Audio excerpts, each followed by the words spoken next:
So tell us a little bit about the Topeka Blues Society for anybody who's sitting there thinking, I never do anything. I never go out to, go forth, or I never go out to do any of this stuff. I'm just in my basement all the time. Tell me what the Topeka Blues Society is all about. Well, we started in 2008, and we just have a rule that if it's not fun, we're not going to do it. And so we keep having fun doing everything. We do the 4th of July, Spirit of Kansas, at the lake. We've been putting some music over at the Mulvane Art deal over at Washburn.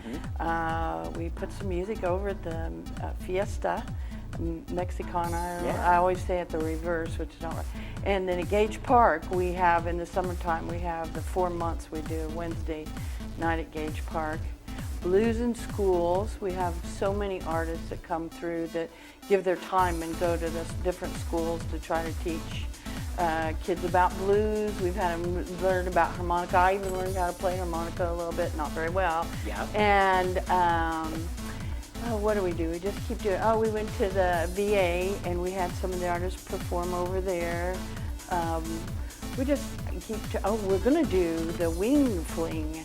And Cowboy Mouth is going to play there with the Expo. So we've just got stuff going on about every month. We've got something new going. Can you just tell us a little bit about, Ebony Tusk, how it's formed, and your background as far as how we got to this point here today?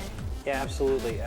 I've been a member of Ebony Tusk since 2010, and alongside my bandmates Daniel and Geese, we are a hip-hop trio.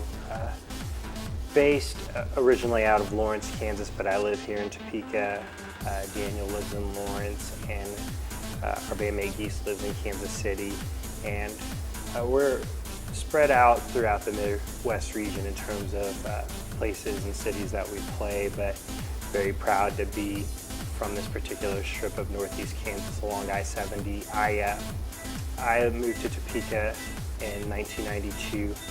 Lived in Lawrence from 2007 to 2012 and moved back in 2012, started a family, and live near downtown Topeka.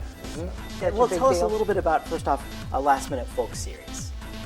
Well, the series is, we've been doing it for about 6 years now. We basically bring in artists from across the country, usually traveling folk musicians, Americana, different kinds of musicians who do a concert for us so far it's been at the Universalist Unitarian Fellowship in Topeka. We're in the process of moving. We're going to be in the Jayhawk Theater Gallery space starting in November. Okay. But we usually do about one concert a month and bring these artists in. Oh, very good. And how did you ladies get involved with Last Minute Folk series here? Tell us the story. Your sisters. Yeah. All right. All right. Very good. Okay, Gary, great. Well, the first time that I ever heard a concert of this type was when John McCutcheon came to Topeka High, and at that moment I knew that I wanted to be part of this kind of music.